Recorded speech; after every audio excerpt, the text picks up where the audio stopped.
Hi, everybody. Good afternoon. We hope that you enjoyed some lunch. If you haven't, please continue to eat. We're very excited to get started on the second part of our programming with Sharmi Albrechtsen, the CEO and co-founder of SmartGurlz. I'm Susan Duffy. I'm the Associate Provost for Transformational Learning and Partnerships at Wentworth.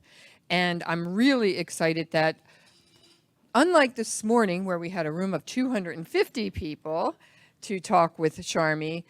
Now we have this kind of intimate opportunity to have a conversation, a fireside chat, if you will, really about kind of an uncut conversation about what is it like to be a female founder? What is it like to be you, really? Before we start, I just want to ask, how many people in the room would identify themselves as entrepreneurs? That is the response that I would expect. And here's what I would invite you to think about. We can all be entrepreneurial in any setting, right? That really comes down to, do I know what is the reality today? Can I see a different reality tomorrow? And am I willing to take the steps one at a time to go from here to there? Am I creating a difference, a net positive impact? So I'm encouraging all of us to discover our inner entrepreneur, develop that inner entrepreneur, and then go out there and deliver that inner entrepreneur in any way that makes sense to your life. And without further ado, I am delighted to turn the program over to my buddy and the Dean of the School of Computing and Data Science, Dean Durga Suresh-Menon.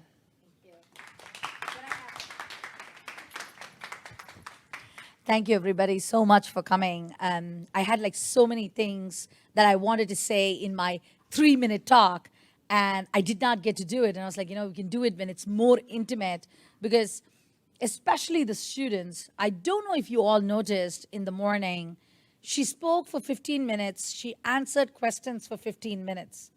I kept waiting for her to say something negative to bring it to the positive side. And I kept waiting, and I waited, and I waited, and it didn't happen. And it was such a big learning moment for me, because sometimes to make a point, I'll say something negative and then turn the story around and say, oh, let me tell you what happened. And Sharmi didn't do that today. She just kept it positive. Like, oh, were you afraid when you were in Shark Tank? No, I felt like I was in heaven. I was like, what? And she was like, yeah, it was cold everywhere else, and it was warm when the light shone on me. To be able to look at things as the glass half full all the time. And then I just found out that she has Indian roots. We are not like that at all. We are definitely glass half empty kind of people sometimes, right? Because we believe in all the karma and all the negativity. And then I'm sitting there going, this was such a big learning moment for me. So I just wanted to start by saying I was just blown away that you could take like anything and you could see something small and positive in it. So I wanted to start by saying we all introduce you as the CEO of SmartGulz, because you rock. Can you tell us a little bit about yourself, like your upbringing, where you're from, and then tell us a little bit about your family? And then I'll ask you about the entrepreneurship piece of it, because you said some amazing things today. We're going to dive a little bit deeper so you can all ask questions and hear more about Sharmi. Great. Well, thank you very much. Appreciate it. And yeah, I do have a half glass full attitude. And I think that that's something that I've grown over time as you mature and you kind of go through life. I mean, I just feel that, we're all really blessed, and I'm blessed as an entrepreneur and everything that's, my path and everything that's happened to me. So yeah, I've been just really happy about the way that my life has unfolded, and I'm grateful for everything that's happened to me. So yeah, so that is my attitude towards things. But I would say that a little bit about my family. So yes, my family is Indian. My father's a psychologist. My mother's a nurse. And my sister and I, we grew up in a normal, like, Indian middle-class family. they were very tough on us about, getting great grades as you should. And my sister and I were like put through the gauntlet when it comes to school and everything else to make sure that we were able to achieve our dreams. And I think that one thing that I loved about my parents was that I never felt that as a girl, like nothing was off limits for me. My father was very much into, it's irrelevant whether you're a girl or a boy, which is surprising also, from an Indian family where they prefer boys. He had 2 daughters. So he's like, you two can do anything, and I want you to go abroad if you want to study, if you want to live abroad. He just gave us this worldly attitude, which I loved. And so we always ate, and we always, even though we were a middle class family, like every month he would go and take us to, an Afghan restaurant, or we would go for Ethiopian food, and we would always try to try new cultures. And my father had a lot of really amazing friends from different parts of the world as well, because we lived in Washington, D.C. So he was interested in politics. So I think my dad was a big influence on me, because my father is just like, a multifaceted person. He was a psychologist by training, but then he was also interested in politics. He was also just interested in cooking. So he's just, he's written cookbooks. He's written books about, his life in politics. He was one of the original authors of the American Disabilities Act. And so that was some of the work that he did as a presidential appointee with the Bush and the Reagan administration. So yeah, I mean, I'd say that, he was definitely somebody who gave me inspiration, and it's still an inspiration today. So yeah, that's my family. Isn't that fantastic? That's, Yes. I also come from an Indian family of 2 daughters. Yeah, okay. We're like the same person. I think somebody thought we were the same person Yeah. today. And I take that as the best compliment I've received in 2022. So we're going to do a Freaky Friday, Yeah. and you can be me, and Yeah, I can be you. yeah. So Sharmi, this is like such a good introduction to what your upbringing was. So you've got this amazing pedigree of people who pushed you, and when you have 2 daughters, I believe that parents say, you can do anything. Just go. The world is your oyster. And I think that's such an important part of your success. And I'm sure you're doing the same thing for your daughter. And she's getting ready to go to college, you said? Yeah, so she's in college now. Wow. So, yeah. So I think this is like the perfect audience to ask the question. So when you were talking today, you talked about becoming an entrepreneur. You didn't want to. You just ended up because you started seeing things were not working, things were not working. But the most important thing was in between your job in the with the hearing disabled exactly, people, yes. and then before that you ran that was a nonprofit, and then Yeah, before that so- you were VP of Yeah. all of this kind of led to you creating an identity for yourself.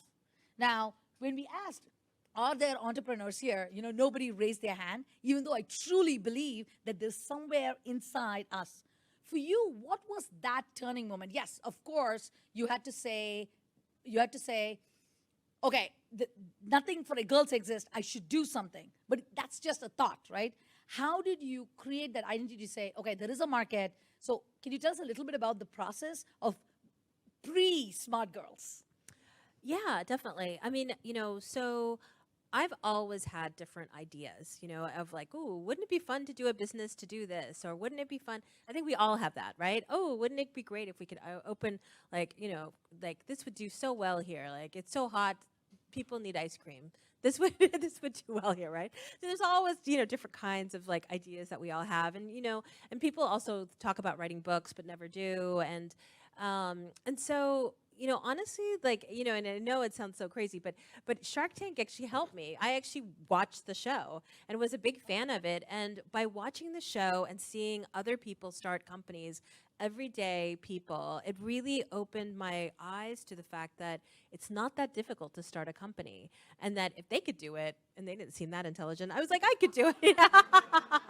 I'm definitely smarter than that. And then I started thinking about the skills that I had honed over time. So like and you can kind of pick skills out from different jobs that you've had. So for example, I was really good at writing grants. And so I wrote grants from a nonprofit. I helped raise funds for that. I had to go and speak to a board afterwards. And I thought, couldn't I use that to raise my own funding for my own company?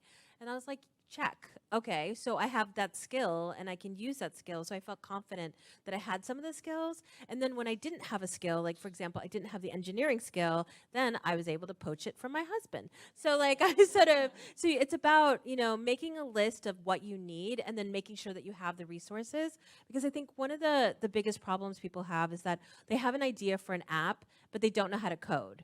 Or they have an idea to do this and they don't have, like, you need to have all the resources pretty handy. And it's dangerous. And I'm, in that situation a little bit now because, my CTO passed, is that I don't have a technical founder on my team anymore. Luckily, we're past that stage, so we've already been through the build phase. We have products that work. We have a team of people that can support like the apps as they are. But what I don't have is innovation anymore.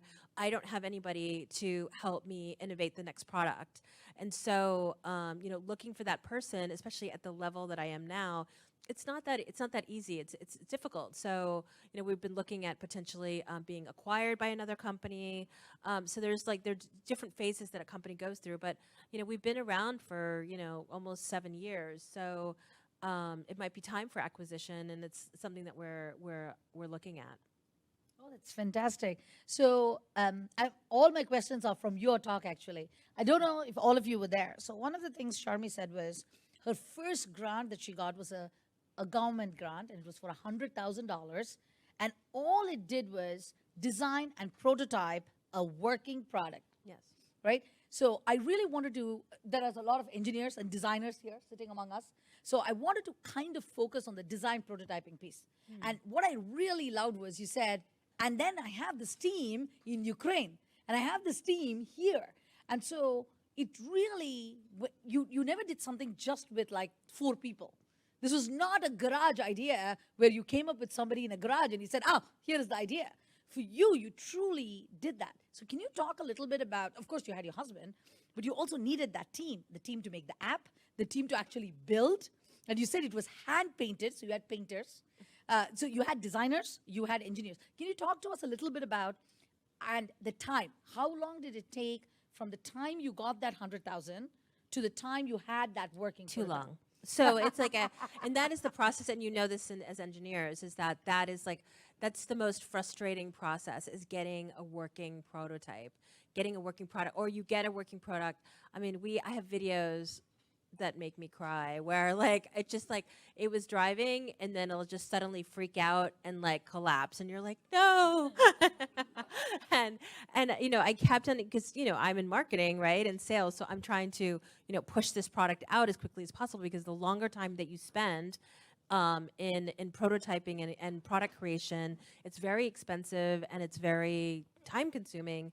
So you want to get to working product as quickly as possible, and that's difficult. I mean, because we had a complicated product. We had hardware, so we had a working robot completely made by us. We had a balancing algorithm inside of it. We had software, Bluetooth. Then it has distance sensors. Then you need to have the coding to be able to communicate to the robot. So that's another aspect of it. So it took a long time. I think honestly, I think we were overambitious, and as you are, and it's something a lesson learned about being an entrepreneur is be less ambitious. And people say that to really try to make your 1.0, really spend time reducing down to what are the bare minimum, but innovative enough so that it gets your point across, but that it doesn't have all the features, because we get sucked into features, and features will take you to another direction, and you will spend so much time and when do you say okay, it's good enough that we can actually show it? So and that takes a long time, and we were probably working on it for 2 years, because it was after work and on the weekends, and keeping people motivated to continue to work. And we were kind of paying minimal or nothing basically. And you were giving people shares in the beginning. Oh, wow.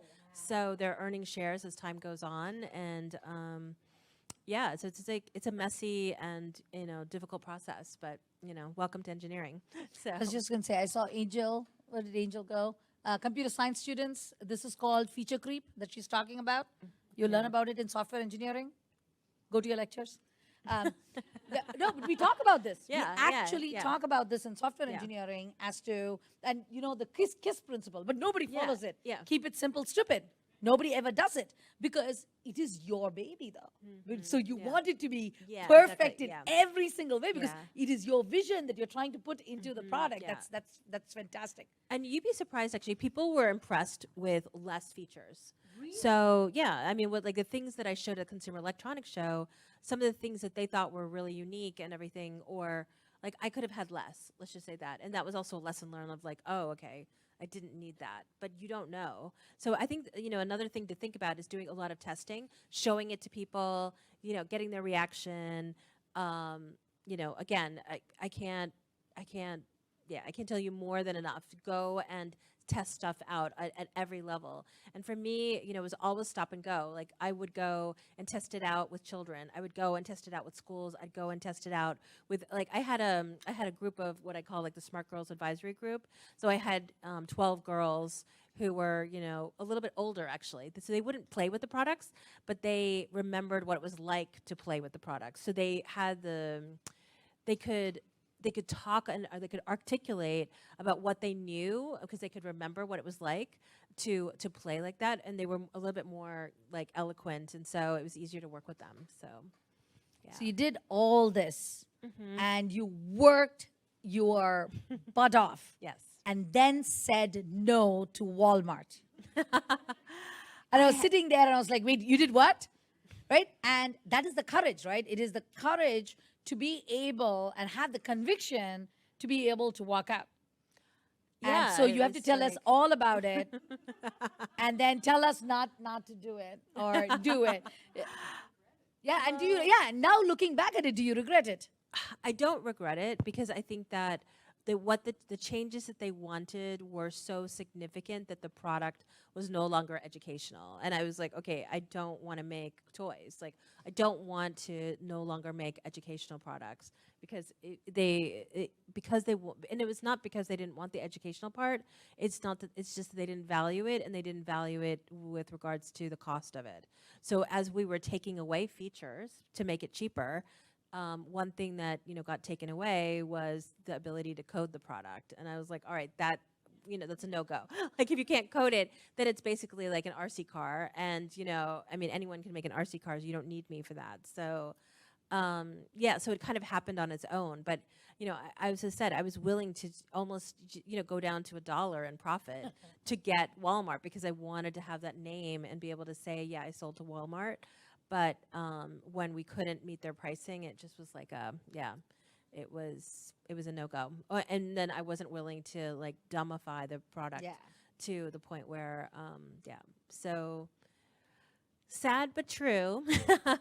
But other things happen. One door closes and another one opens. So like that year that I said no to Walmart, I'm glad that I was able to get a one of the largest educational distributors, Pittsco Education, and they sell less, but then they're more expensive, the products, because they're wrapped in in professional development and curriculum and everything else. And so I'd say the profit is higher, but the output is lower, right? So as a business person, you have to look at what you stand for, and for me, I didn't want the company to go in that direction. It's always, even the television show has to be rooted in education. It has to be rooted in real science. There has to be, a learning that comes away when kids watch this. It can be so fun, and it can be crazy and zany and bizarro and all kinds of stuff. And we'll have lots of different kinds of robots that will do crazy things, like a drone that cuts hair, and people will be scared of because it will potentially cut you.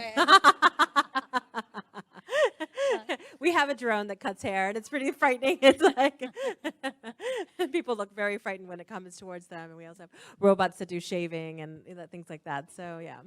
Sharmi, I have one last question for you before I open it up Yeah. to the audience, and I wrote this down because I was walking here and I was like, I want to ask her some questions, and I wrote down college student Sharmi versus CEO Sharmi. What is the message in the capsule? You can go either way. You can Yeah. say if you were to tell your younger self, what would you tell them? Or what would college Sharmi tell CEO Sharmi? Yeah, it's true. I mean, college Sharmi was desperate to get a job and start making money. and and that comes, and so I didn't enjoy my college years as much as I would have, because I was so focused on work, and getting my first job. But I'm glad I did in many ways, because I can see that if I hadn't set that up and been working the entire time, it would have been difficult for me to get my first job, and my first job really opened up some great opportunities for me. So it's difficult finding the balance, but you should enjoy, because I miss campus. Like, I walk on campuses and I'm like, oh, maybe I should go back. And I'm like, I'm 50, but maybe they'll accept me as an older student. Yes, we will. But so for me, continuous learning is so important, and learning, and I miss the university setting, and I feel sad that I spent way too much time thinking about. So I would have write myself a note backwards and say, look, enjoy your years at uni, and have fun too. Definitely put that in the schedule and make sure that you enjoy yourself. And That's fantastic. Yeah. Okay, so I asked a lot of questions because I wrote them down too. Yeah. What questions do you all have? And we can pass the mic around. Yeah, and force you to ask. Yes. Yeah. Yeah. So in order for you, and this is something to know as an entrepreneur, is that when you are looking for words that you want to have trademarked, they have to be unique. And so you can't. So Apple was able to get the trademark for Apple because computers are normally not named Apple. If you know what I mean. So you have to, or Google, is almost a made up name. It's a name based on something, but that they changed around. And so, many, Yahoo and other companies, Dunkin' Donuts even for that matter, they don't say Dunkin' Donuts, but Dunkin' Donuts. And so you're looking at ways of creating a word that has meaning but still has no meaning. And I didn't want to have a meaningless word. So the name of the robot is called Siggy, Siggy, and people are like, oh, why is it called a Siggy robot? And it's because it's based on a Segway. But I wanted it, if you said it quickly, you might think it says Segway, but it's actually Siggy. So how can you be clever with wording in order for you to get trademark protection? So we were able to get the Smartgurlz trademarked, and it's Gurlz. And also Katy Perry, I don't know if you know her, but she has this song called California Girl, and she spells it Gurl. So it was a cool way of saying girl. So.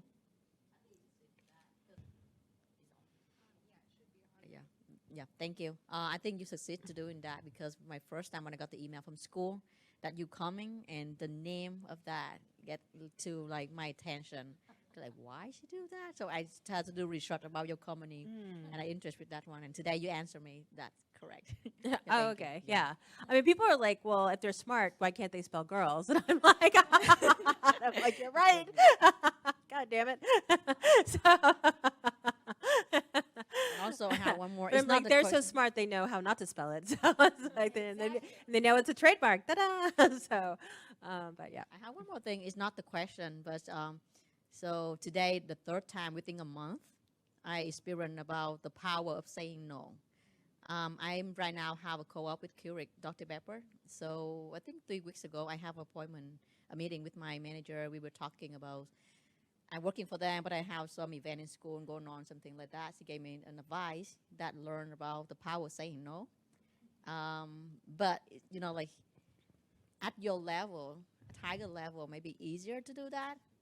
But at the lower level, just entry level like us, we have to learn, because I also want to I must say I can, because I'm fresh, I'm new.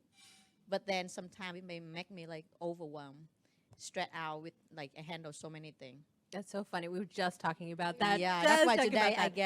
get that it's so hard because, attention into that you one. don't get that many opportunities. Yeah. Or sometimes you do, and they pile up, and you're always afraid as a woman, oh, I'm getting an opportunity, I must take it, I have to say yes. Or you don't get it, and then you're like, why didn't I get it? Yeah. So it is a conflict that continues always. Yeah. And it's hard. I mean, I would say saying no is is essential in entrepreneurship, because people will always be offering you different directions. And the problem is, if you chase after every shiny thing, you will end up like just wasting your time and wasting your investors' time, and not getting to where you want to go. And it's painful. It's painful to say no, and you just have to do it, and then rip the bandage, and then focus your energy on what you think is right, and never look back. So it's just a choice you have to make. Yeah, sure. Because I got a chance to meet the CEO at the Keurig. He also shared the same thing, and I think that the most important thing that you have to know your value, like what you're looking for, what you have. So at that time, if we give you opportunity to decide if you can say no, you should say no in that or not. I would also say that, sometimes you say yes, and then you might have to say no afterwards. And that's difficult too. You'll have to say no to something that you agreed to, but you know what? Do it. Be selfish and think for your. I'm sorry. I mean, I know it's horrible, but it's true, because you have to look out for yourself, and you have to grab, men do it all the time. So, you can too, go and get what's yours, and, and chase after it and make sure it happens. And, if you prematurely said yes to something and a better thing comes up and it's so amazing and it's going to change everything, go for it, yeah, because they don't come up that often. So, there's no, you could, I'm always, of the opinion that, go forward, apologize after. And, people, that usually works, except for in taxes. So pay your taxes. Yeah. You can't apologize afterwards. They don't appreciate that. Hi. I just want to jump onto the comment about learning how to say no. It's been like a personal mission of mine to figure out how to do that for myself.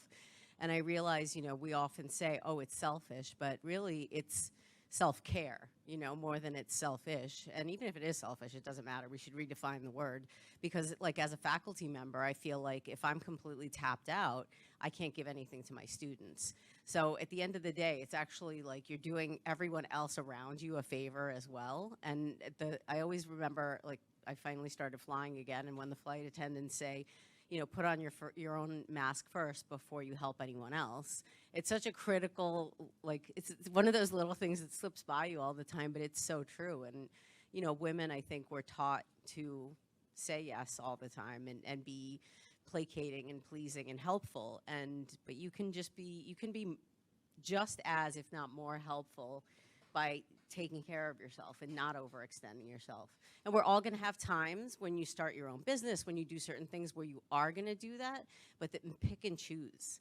Say no to the things that you really aren't interested in, or that you really don't have to do, so you can, fill your life up with the things that really matter to you. So, and that's what I try to. I'm an interior design, so I have a predominantly female student body, and I tell them all the time, stop apologizing, learn to say no, stand up for yourself, and know your own value. And outsource. Outsource stuff, find, other people to help you. Yeah. There's so many great outsourcing opportunities these days. People feel like they have to do everything themselves, and that you could just get sucked down into work. So one of the secrets of entrepreneurship is a website called Fiverr. Fiverr.com. And basically these are kind of, I would say gig people from all over the world. You'll find a designer in Pakistan that you can rent for $5 an hour, and they will design you things and help you with stuff. And I've had people help with websites. I've had them help with presentations, with branding materials, lots of stuff. Press materials, social media. There's everything and anything on there. And some of them are really quite good. So, outsource. I have a question. So you're a woman, Where are you? wife, Where? and child. Sorry. Yeah. I'm sorry. That's okay. So you juggled many different responsibilities. So is there any secret or tip or strategy that you have for us and for students? Because they will Outsourcing, deal with shortcuts, Mhm. definitely finding shortcuts. Mhm. I'm a big fan of shortcuts, which is you never know if you come to my house for dinner whether I made it or not. I'm very good at disguising what's on the table. So, and I say that that's just, like a, funny anecdote, but I mean, really like finding, as I said, shortcuts to in ways of doing things, trying to find ways of outsourcing stuff so that you don't get sucked down with everything, managing people well.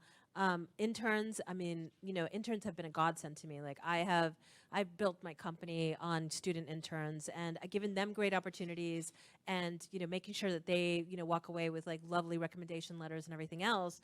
But that I get these students who can really move and shake things.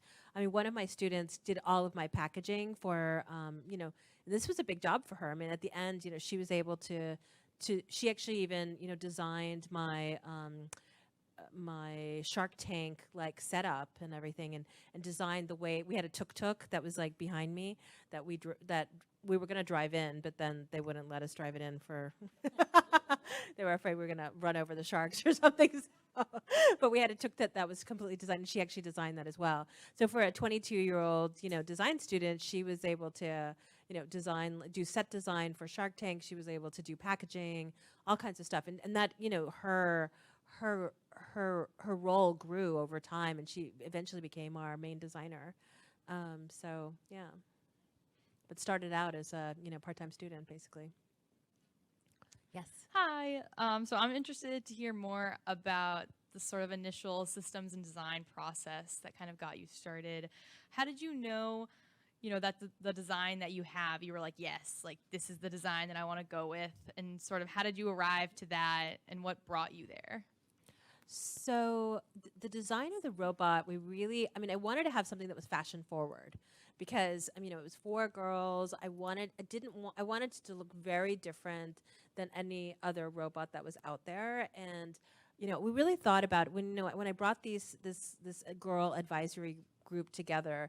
We really talked about, okay, they played with a lot of dolls, and they played with toys, and they said, well, you don't always want to you just put on like a super nice outfit on your doll and then shove her into a car. You don't even see her shoes. And I was like, yeah, that's true. So that's why we've had her stand up so you could see the full outfit and the shoes. And, so things like that, you put that into your design process of like, okay, wouldn't it be, and also, and now it's trendy to drive around an electric scooter. Nobody wants to have a gas car anymore. So like, let's start thinking about, a smart city and what would be a smart vehicle for like, a young hipster.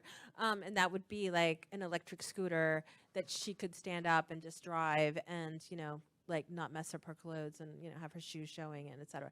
And then we also really looked at Vespa and said, Vespa is a fashion vehicle. So we modeled the, so this Segway doesn't exist in the world, the one that we created, but it's basically a Segway with a shield on it that has there's a nod to the fashion of Vespa. So we wanted an Italian kind of chic look because that's kind of what we were going for. We were going for something that was that had a fashion and kind of a high look to it. So that's how we designed it.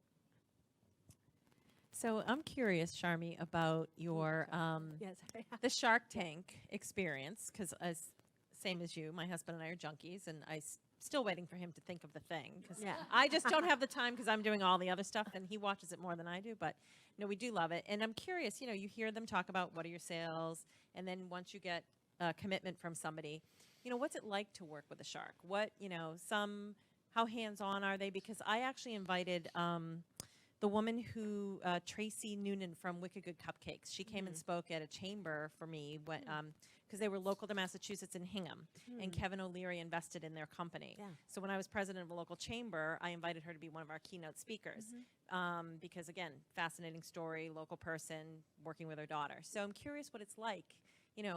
How much of a role do they take? What kind of advice do they give? What kind of support?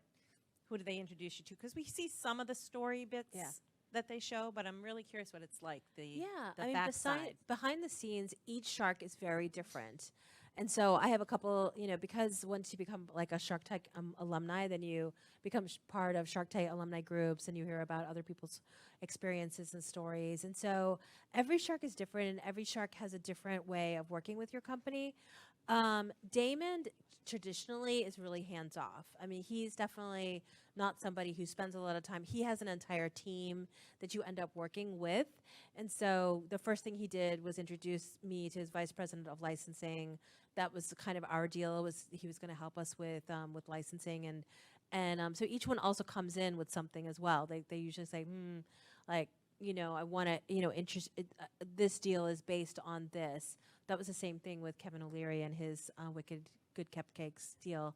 And I mean, he, and some of them, like, they end up investing in a lot of companies, and they have, some of them do really well and some of them don't do really well. We did really well our first year.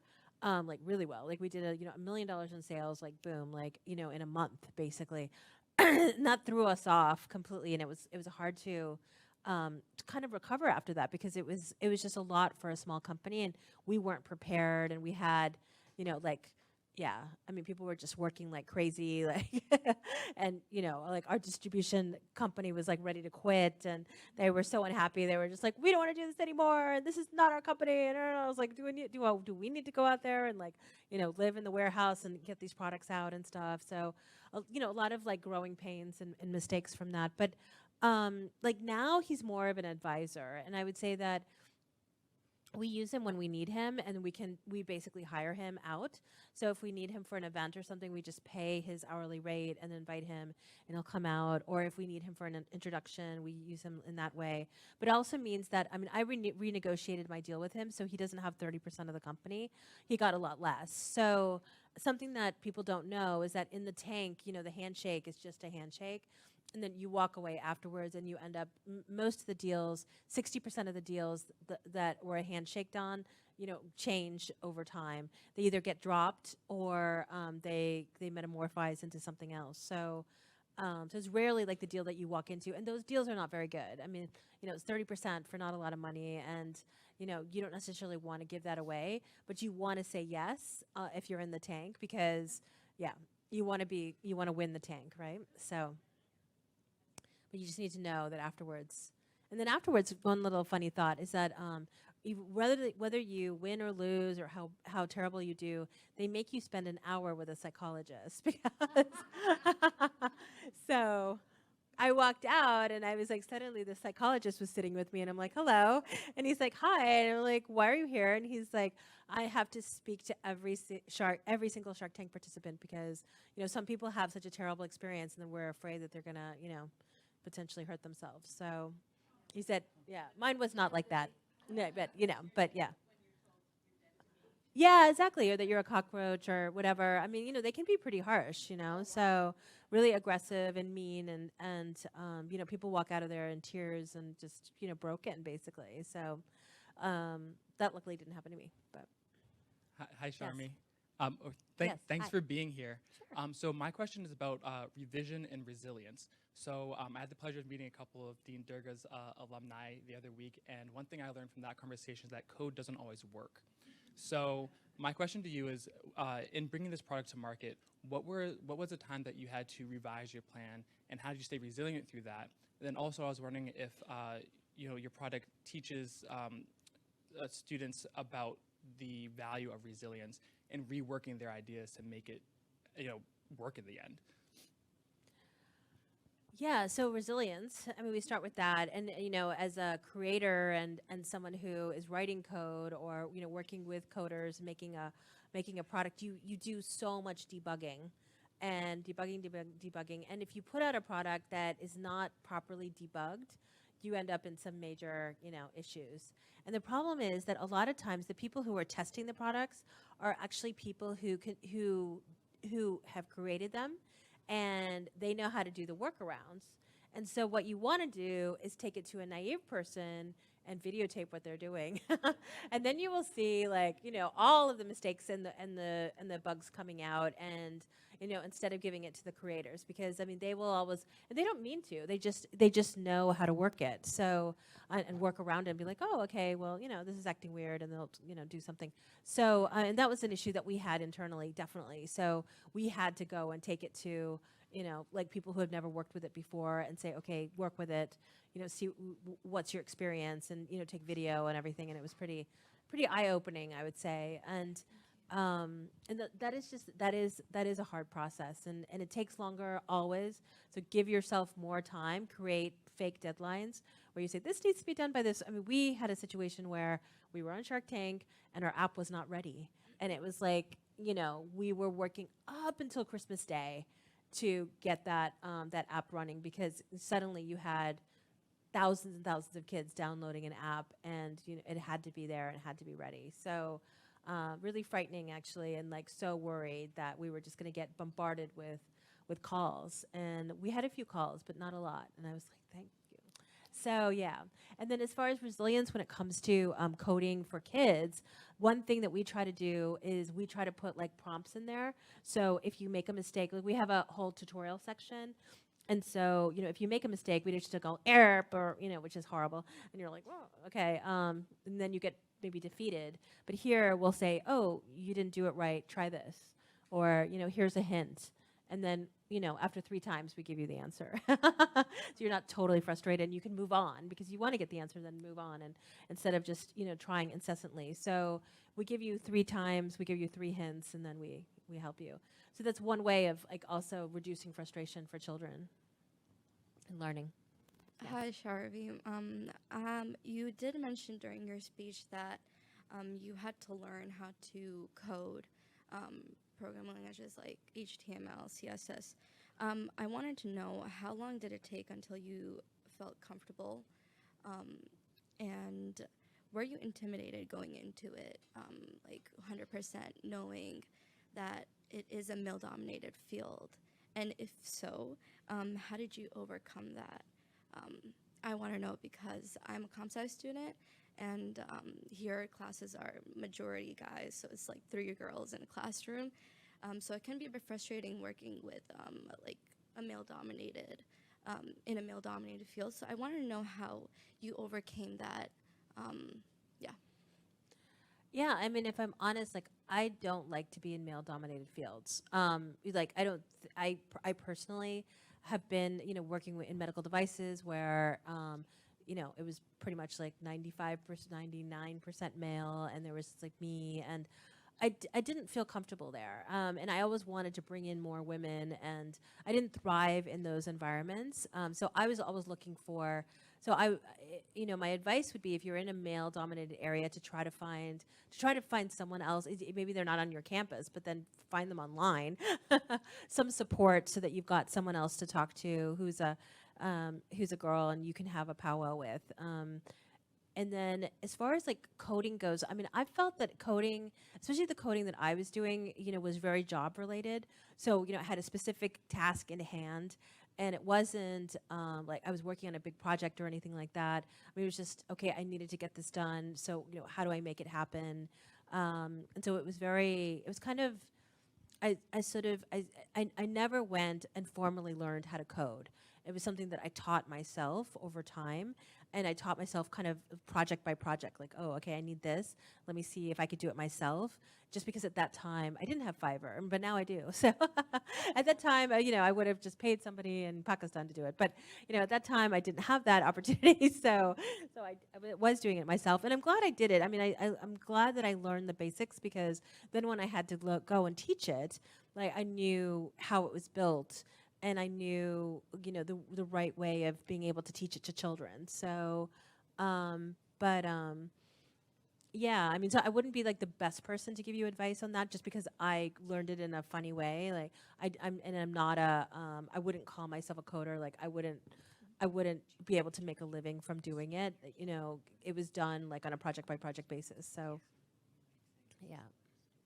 Okay, so I'm keeping a look at the time. Okay, did not somebody from somewhere else told me to keep a look at the time? One more question, everybody, before we wrap up. That's one of my awesome faculty. Yeah. Okay. Yes. Hi. Hi, Sham.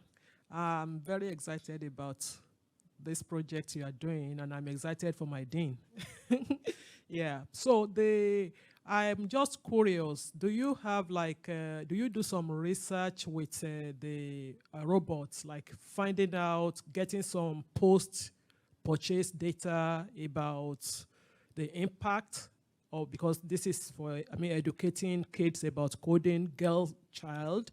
So maybe there is some information that you might be able to get, or there's some data that will even help you to build or to personalize the robot, or maybe within communities of minorities versus non-minorities, etc. Different kind of research that will help to even impact the girl child better, because I'm interested in the life of the girl child in technology, having gone through a lot of challenges myself. Yeah, definitely. I mean, so, okay. So when you're building an app, and especially when you're building an app for children, privacy is really important, right? And so they don't, I mean, we were very afraid of collecting data and being like, hey, we're collecting data from your child. So we didn't collect names or anything really. That said, Apple collects a lot of data on our behalf. And so I was able to tap into Apple's data, so that wasn't me collecting, but it was Apple collecting. And we were able to see how long were people using the app, how, you know, so we know that like that on average, they're using it for about 6 months, how many times a week they're using it, for how long, which sections of the app are they interested in, how much time do they spend reading the stories, how much time do they spend, you know, in the tutorial, in the various areas that we have. So that's been really nice that, that Apple's been able to collect that information. And then as far as like longer term research, one of our investors is NYU. They're a small investor, but it meant that we have a partnership with them. And so we've written a few grants with them, with the National Science Foundation and with the Department of Education, to do longer term projects to see what the long-term effects of using SmartGurlz are. Do we see an effect? You know, we're assuming that there is an effect. They get excited about it, they like it, but I mean, some of it, they need to continue on their journey. So, you know, I get them at a fairly early stage. You know, how many of them graduate on to doing Lego Mindstorms, or, you know, move on to, you know, an actual coding class where they're learning Python or something else. So those are the questions that we're asking. So we're hoping that we'll get one of those grants. They're quite significant. They're like $3-4 million grants with governments. So we're waiting to hear back. Sharmi, Yetunde is our game development lead. That's why she's asking you those Oh, questions. okay, yeah. So, and she's writing grants as well. Oh, okay, all right. Well, let's talk. Happy to talk about writing grants. So Yeah. And so I just wanted to say that, you know, I started with these questions, but what we have learned today is not just about your success, but also about, you know, how small things matter and how things build on, and that sometimes having an idea is not a bad thing, because that's where you started. Because people always say, oh, having an idea is not good enough. No, having an idea is very important, because you need a starting point. And so I think it is about building the right teams, marrying the right men, as I've been told recently, who can work for you nonstop and for free. But also being that entrepreneurial spirit doesn't just come with being able to talk. It's being able to find the resources and being really smart about finding the resources cheap sometimes. So, and some of it's just luck. I mean, honestly, it is luck. It is. I mean, you do have to be lucky. I mean, I was lucky that I was at the Consumer Electronics Show, and then, you know, Shark Tank found me, and things like that. I mean, you know, so some of it is, you know, but you've got to make that luck for yourself, and, you know, be out there and do a lot of, I call them like seeds, putting lots of seeds in the ground, and then, you know, some of them will pop up and some of them won't, and and then I would say, make sure that you're testing it the whole way through, because you alone, I mean, you love your idea because it's your idea, but other people have to love it too. And, you know, and you can never do it on your own. I mean, just pushing a product up a hill, you need to have wind behind you. And it means that, you know, and that's why I think that, because it was like the right time and the right place, and that there was nothing like it, and there was a really good story, and, you know, even Me Too was kind of happening at the same time, and there's a lot of things that were happening, you know, at the time of SmartGurlz, you know, launch, and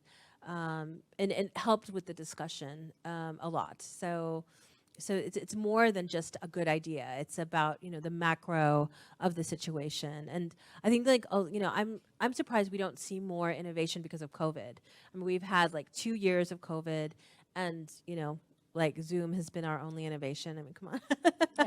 It's kind of sad, actually. Like, what has happened? Like, why haven't we innovated more? I mean, we should be able to, yeah, the bigger. Yeah, exactly. Yeah, I mean, people were at home working, and they should have been coming up with great ideas in their garages, right? So, I'm hoping that those will come out in the next couple of years. I'm expecting something great, because people have had the time and they've been home, so, and in their garage. So, and that's where all great ideas come from. I lived in a garage in San Francisco, by the way, because I wanted to do the Steve Jobs experience. Steve Jobs. Those are the great words to wrap up the session. To kind of keep that message in everybody's forefront. So again, thank you all so much for coming. Sharmi, this was absolutely awesome. I have to tell you, this is my first Fireside Chat. I love it. I will do more. Okay.